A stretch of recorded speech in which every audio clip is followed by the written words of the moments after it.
Na tumsifu Yesu Kristo. Mpendwa mtazamaji wa St. Paul Official Media, karibu katika kipindi chetu katika tunapotazamia juu ya historia na katekisimu ya Kanisa Katoliki, hasa Jimbo Kuu Katoliki la Songea.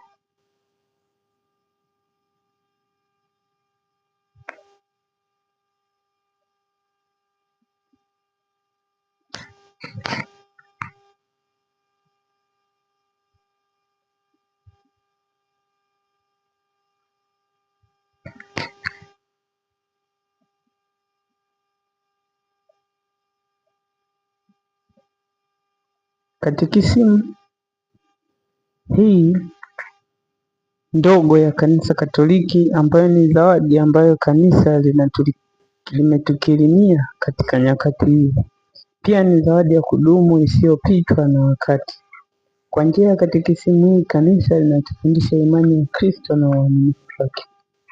Imani na uaminifu huo vinatakiwa kuwa nasi daima. Lengo ya katekisimu hii katika toleo la pili ni kuiweka katika uhalisia wa lugha na tafsiri mpya ya liturujia na maadhimisho. Toleo hili la katekisimu limetukumbusha kuwa tuseme Kristo badala ya Kristo, na tunavyosali sasa katika maadhimisho yetu. Pia ina tafsiri makini za liturujia, na toleo hili linaonyesha mabadiliko. Toleo hili limefundisha katika mafungu ya Rozari ya Mwanga ambayo hayakuwepo katika toleo lililotangulia. Pia mpendwa mtazamaji, katekisimu hii imetolewa tarehe 14 Februari mwaka 2018, ambayo ni siku ya Jumatano ya Majivu, na chini ya Jimbo Kuu Katoliki la Songea, chini ya Mhashamu Askofu Mkuu Damian Dennis Daru, askofu mkuu wa Songea. Kwanza tukifungua katika ukurasa wa mwanzoni kabisa, tunakutana na kanuni ya imani, ambapo ni sadiki. Na tukiingia katika sehemu ya kwanza kabisa, sura ambayo inatuambia ni imani na sadiki, ufunuo ya kwanza. Yatupasa kusadiki nini? Yatupasa kusadiki uwepo wa Mungu Mwenyezi aliye hai na yote yaliyofunuliwa na Mungu. Rejea Katekisimu ya Kanisa Katoliki namba 150. Swali la pili linatuambia Mungu amejifunua kwetu kwa namna gani? Mungu amejifunua kwetu kwa njia hizi: ya kwanza, kwa ulimwengu alioumba; ya pili, kwa dhamiri ya kila mtu; tatu, kwa maandiko matakatifu; nne, kwa mapokeo matakatifu; tano, kwa njia ya Yesu Kristo aliyofunuo mkamilifu na wa mwisho. Swali la tatu linatuambia nani anatufundisha aliyofunuliwa na Mungu?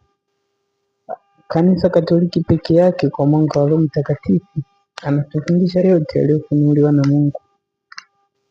Unaweza kurejea Injili ya Mathayo sura ya 28 aya 19, aya 18 na 17. Swali la 4 linasema Kanisa Katoliki huchota mafundisho ya Mungu wapi? Jibu lake ni kwamba Kanisa Katoliki linachota mafundisho ya Mungu, ya kwanza, katika maandiko matakatifu au Biblia, na ya pili ni katika mapokeo matakatifu. Tukiingia katika sehemu ya pili, inasema kwa Mungu Baba Mwenyezi. Hapa tutatambua nini Mungu ni nani, ambapo swali la 5 linatuongoza Mungu ni nani? Mungu ni muumba wa mbingu na dunia, muumba wa watu na vitu vyote, na ni baba yetu mwema. Rejea kitabu cha Mwanzo sura ya 1 aya ya 1 na Injili ya Mathayo sura ya 6 aya ya 24 hadi 34. Swali la 6 nasema kwa nini Mungu ametuumba na kutuweka duniani? Jibu lake ni kwamba Mungu ametuumba na kutuweka duniani kusudi tumjue, tumpende tumtumikie kusudi mwishoni tufike kwake mbinguni. Rejea Injili ya Yohane sura ya 17 hadi ya 24. Namba 7 ni kwamba tufanye nini ili tuweze kufika mbinguni? Tukitaka kufika mbinguni yatupasa, ya kwanza tumsadiki Mungu, ya pili tushike amri zake na za kanisa, ya tatu tupokee sakramenti na kusali. Rejea Injili ya Mathayo sura ya 7 hadi ya 21. Tukifika hapa tunakutana na sifa za Mungu, kwamba Mungu yupoje. Mungu ni roho kamili kabisa, hana mwili. Kitabu cha Kutoka sura ya 33 aya ya 12 hadi ya 23. Swali la 9 linasema Mungu yuko tangu lini? Mungu yuko tangu milele, hana mwanzo wala mwisho. Isaya sura ya 40 aya ya 28. Swali la 10 linasema Mungu yuko wapi? Mungu yuko nasi kila mahali. Rejea Zaburi sura ya 138 aya ya 6 hadi 7. Swali la 11 linasema Mungu ana sifa zipi nyingine? Hapa tutaona sifa mbalimbali za Mungu. Mungu ni mwenyezi, Mungu ni mjuzi, mwenye hekima, mkweli, mwenye haki, mwema, mwaminifu, mwenye huruma na mtakatifu. Swali la 12 linatuambia Mungu ni mwenyezi, maana yake nini?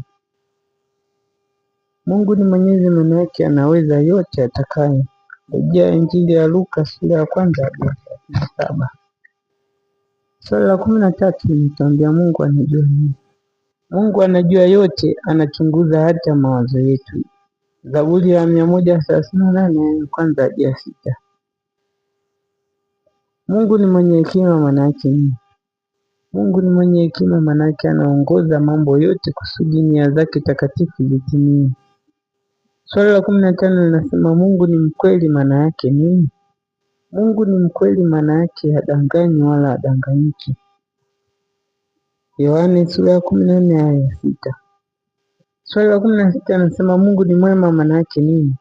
Yaani Mungu ni mwema, maana yake anavipenda viumbe vyote na anavitendea mema. Injili ya Mathayo sura ya 5 aya ya 45. Swali la 17 linasema Mungu ni mwaminifu, maana yake nini? Mungu ni mwaminifu, maana yake anatimiza ahadi zake zote. Injili ya Mathayo sura ya 24 aya ya 35. Swali la 18 linasema Mungu ni mwenye huruma, maana yake nini? Mungu ni mwenye huruma, maana yake anawasamehe watu wote dhambi zao wakitubu ukweli. Yaani tunatakiwa kutubu dhambi zetu kwa uaminifu ili Mungu aweze kutupatia huruma zake. Injili ya Luka sura ya 15 aya ya 7. Mungu ni mtakatifu, maana yake nini? Mungu ni mtakatifu, maana yake anapenda mema na anachukia dhambi hata ndogo. Rejea kitabu cha Isaya sura ya 6 aya ya 3. Tunaingia sehemu ambayo ni nafsi tatu za Mungu. Swali la 20 linatuongoza kutuambia kuna miungu wangapi? Jibu lake ni kwamba kuna Mungu mmoja tu. Rejea Injili ya Isaya, rejea kitabu cha Isaya sura ya 48 hadi ya 8 na Ufunuo sura ya 1 hadi ya 8.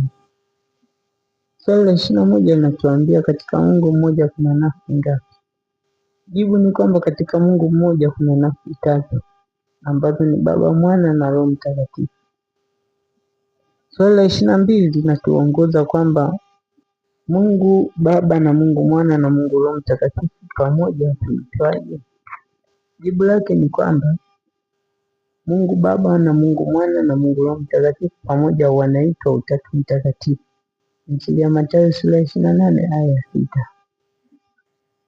Swali la 23 linatuongoza na kutuambia nafsi hizo tatu ni sawa? Nafsi hizo tatu ni sawa. Mungu Baba ni sawa na Mungu Mwana ni sawa na Mungu Roho Mtakatifu. Ukirejea Injili ya Yohane sura ya 17 hadi aya ya 22. Swali la 24 na la mwisho linatuambia kwamba nafsi tatu wanatutendea nini? Tukifika katika swali hili, nafsi tatu anatutendea kama ifuatavyo. Ya kwanza, Mungu Baba ametuumba. Ya pili, Mungu Mwana ametukomboa. Ya tatu, Mungu Roho Mtakatifu anatutakasa na kutuletea uzima. Mpendwa mtazamaji, hadi sasa tumefikia ukurasa wa 5 katika uchambuzi wetu katika Katekisimu Katoliki ya Jimbo Kuu Katoliki ya Songea, na nipende kukaribisha katika vipindi vingine vingi ili tuweze kuendelea kutazama juu ya maswali ambayo yapo katika katekisimu ya Kanisa Katoliki, katekisimu ndogo. Asante mpendwa mtazamaji, mpaka hapa ni tamati ya kipindi chetu, na kutakia siku njema na Mungu akubariki. Usisahau kusubscribe, kulike na kushare. Na hii ni St. Paul Media, mwanga wa mataifa.